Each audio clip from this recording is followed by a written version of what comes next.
प्रिय साथियों, सोमवार का व्रत केवल उपवास नहीं बल्कि विश्वास, संयम और करुणा की साधना है। जो भक्त सच्चे मन से भगवान भोलेनाथ की आराधना करता है, उसकी राह चाहे कितनी ही कठिन क्यों ना हो, अंततः शिव कृपा उसे आलोकित कर देती है। आइए ऐसी ही एक प्रेरणादायक और भाव विभोर कर देने वाली सोमवार कथा का श्रवण करें। बहुत प्राचीन समय की बात है। गिरिराज पर्वतों की तलहटी में बसा हुआ एक शांत और सुंदर नगर था, उज्जैनीपुर। यह नगर अपने मंदिरों, साधुओं और धर्मपरायण लोगों के लिए प्रसिद्ध था। इस नगर में सौम्यकेतु नाम का एक साधारण सा व्यक्ति रहता था। सौम्यकेतु कोई बड़ा व्यापारी नहीं था, न ही कोई धनी व्यक्ति। वह मिट्टी के बर्तनों का काम करता था। दिन भर चाक पर बैठकर घड़े, दिए और कलश बनाता और शाम को उन्हें बाजार में बेचकर जो भी थोड़ा बहुत मिलता, उसी से परिवार का पालन करता।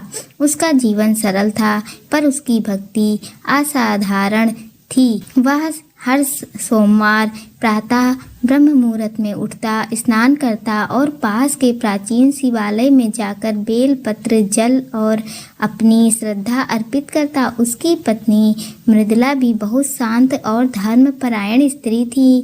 घर में चाहे कितनी ही तंगी क्यों ना हो, सोमवार को वह बिना शिकायत के व्रत रखती। सौम्यकेतु का एक ही सिद्धांत था, जो मिला है वही महादेव की कृपा है, जो नहीं मिला वह भी उन्हीं की माया। समय सदा एक सा नहीं रहता। एक वर्ष नगर में भयानक सूखा पड़ा। मिट्टी सूख गई, चाक टूटने लगे और लोगों ने बर्तन खरीदना लगभग बंद कर दिया। सौम्यकेतु का काम धीरे धीरे ठप होने लगा। घर में अन्न की कमी होने लगी। कई दिन ऐसे आए जब घर में केवल पानी और नमक से ही काम चलाना पड़ा। नगर के कुछ लोग उसका मजाक उड़ाने लगे। देखो, हर सोमवार शिव की पूजा करता है, फिर भी हालत ऐसी है।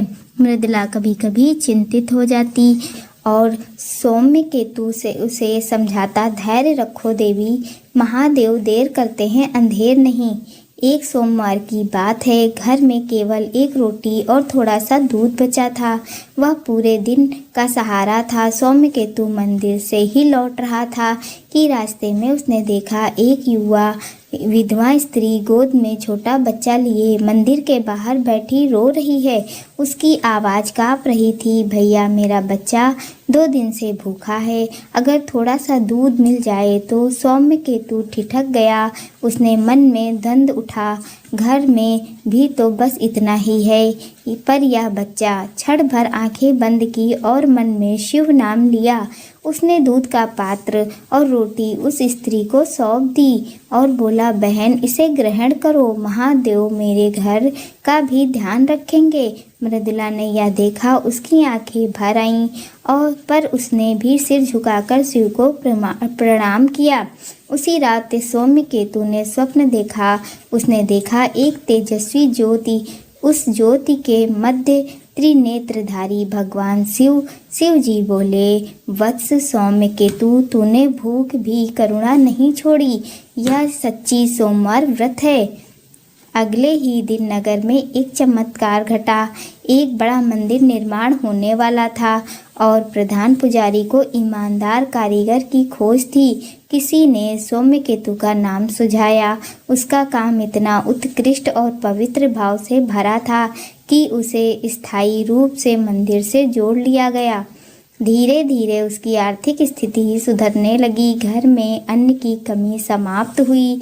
समाज में उसका सम्मान बढ़ा और सबसे बड़ा वरदान मन की शांति। सौम्यकेतु पहले से भी अधिक विनम्र हो गया। वह कहा करता, महादेव ने मुझे धन नहीं, पहले मनुष्य बनाया।